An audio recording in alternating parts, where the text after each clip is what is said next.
Hola, soy Marisa Glave y el podcast de hoy se llama La novela se acabó.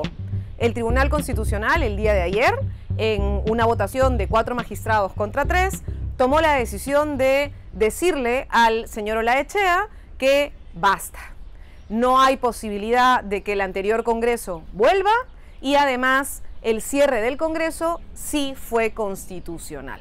Es importante esto porque pone fin a un momento de tensión, a una crisis política que hemos vivido y que varios han querido arrastrar en 3 motivos. En uno de ellos, para pretender anular estas elecciones, lo que realmente era absurdo. Menos mal eso de alguna manera se borró en la discusión anterior del Tribunal Constitucional sobre la medida cautelar y hoy día ha sido ratificado, esta vez de manera unánime. Todos han dicho que no van a frenar ni desconocer de ninguna manera el proceso electoral en curso. Una segunda era pretender que la cuestión de confianza como mecanismo, ¿no es cierto?, de control político de parte del Ejecutivo al Parlamento tuviera una limitación a que tenga que ser necesariamente expreso. Eso vamos a discutirlo ahora. Y la tercera era que se abría la posibilidad para varios de una nueva telenovela: el proceso de vacancia del señor Vizcarra o el proceso de acusaciones constitucionales contra el señor Vizcarra o contra los miembros del anterior Consejo de Ministros. Todo esto, menos mal, se ha clausurado, se ha cerrado, se acabó la temporada y tendremos que abrir otra nueva etapa de nuestra política nacional que siempre nos trae alguna crisis y ya sabremos cuál será, pero por lo pronto esa ha sido cerrada. 3 cosas que vale la pena revisar del debate que dio el día de ayer el Tribunal Constitucional. Uno de ellos es un debate que a mí me ha parecido sorprendente, la verdad, del magistrado Blume, también apoyado por el magistrado Sardón y el magistrado Ferrero, sobre la supuesta infracción de la Constitución cuando el primer ministro, el señor Salvador del Solar, y los miembros de su Consejo de Ministros ingresaron al Parlamento. ¿Por qué digo que me parece sorprendente? Porque el doctor Blume nos habló de la reina Isabel, en fin, de un proceso monárquico en uno de sus ejemplos, y del presidencialismo norteamericano, que no son los modelos que tenemos nosotros en el Perú, y sobre todo porque la Constitución es súper clara en ese punto. La Constitución, ¿qué dice? En el artículo 129 dice: el Consejo de Ministros en pleno, es decir, todititos, o los ministros por separado, pueden concurrir a las sesiones del Congreso y participar de sus debates con las mismas prerrogativas que los parlamentarios, salvo el votar si es que no son congresistas. Es decir, ¿pueden entrar? Sí. ¿Pueden debatir? Sí. ¿Lo digo yo? No. ¿Lo dice el Tribunal Constitucional? No, lo dice la Constitución.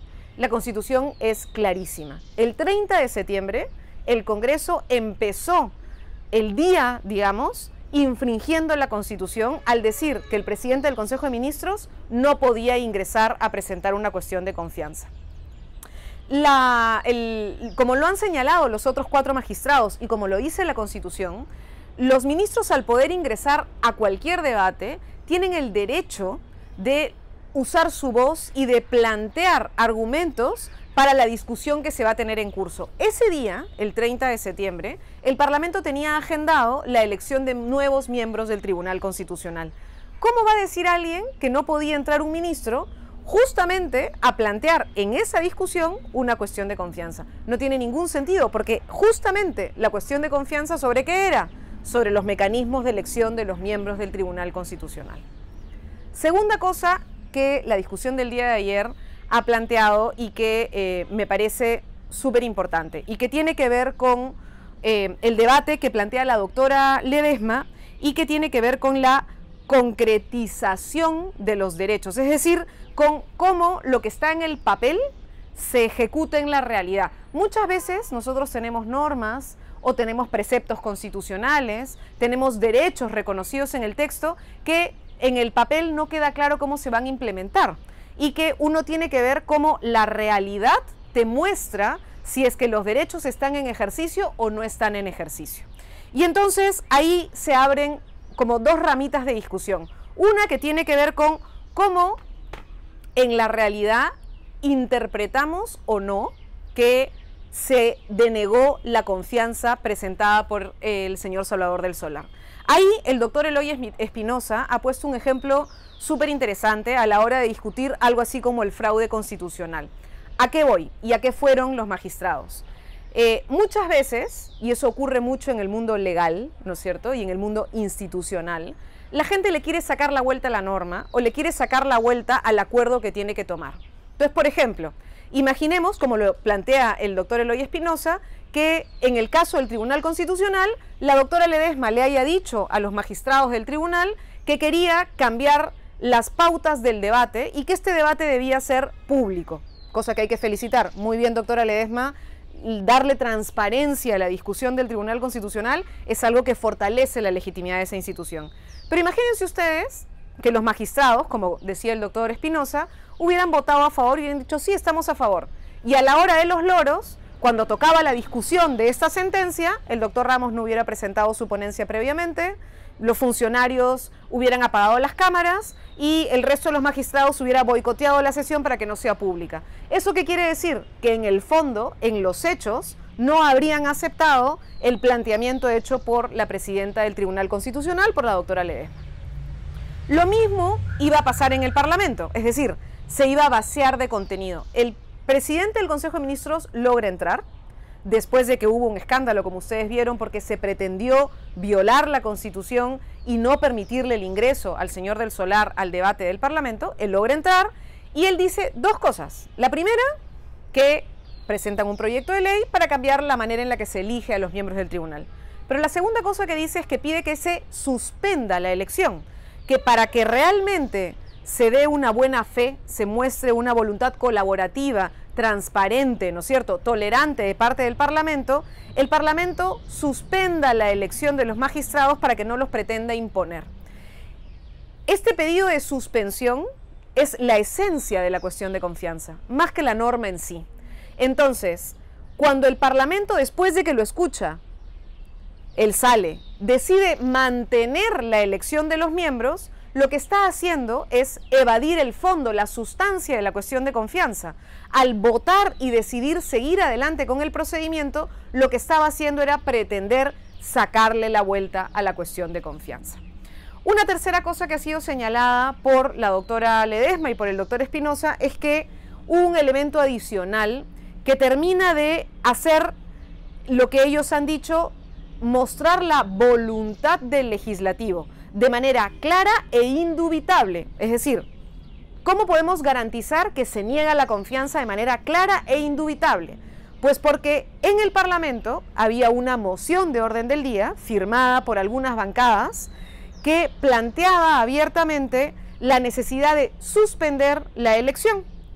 Esto fue, por supuesto, pateado por la Junta de Portavoces y en su intervención como vocera, Indira Wilca hace una cuestión previa y pide que lo que estaba en esa moción sea votado previamente y por tanto formalmente pide se suspenda la elección de los magistrados y pasemos a la discusión de los criterios. Esa cuestión previa es votada expresamente en el Parlamento y eso termina de mostrar de manera indubitable y de manera clara la voluntad del Parlamento de no darle la cuestión de confianza presentada al señor Salvador y por tanto dar puerta abierta a lo que la Constitución dice puede ser una disolución constitucional del Parlamento.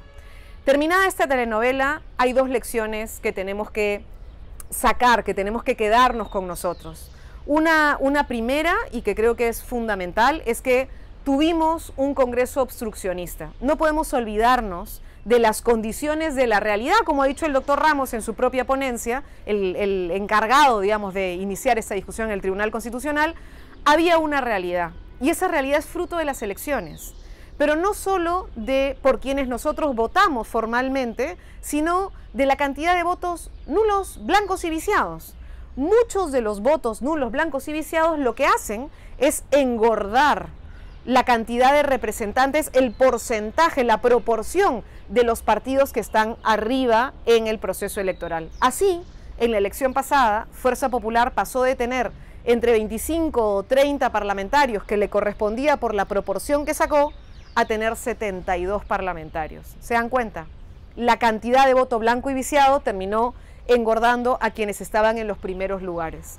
Y la segunda lección, y creo que eso es fundamental, es que si vamos a ir a votar ahora, deberíamos ver con claridad cómo se comportaron todos los partidos políticos y sus representantes en medio de la crisis que nos tocó vivir. En este episodio final de la disolución del Congreso, hay que recordar quienes insistieron en la votación de los magistrados del Tribunal Constitucional, a pesar de que se había presentado una cuestión de confianza, y quienes insistieron en esta especie de ficción extraña para que la señora Mercedes Arauz sea por 24 horas imaginariamente presidenta del Perú porque pretendieron vacar al señor Vizcarra.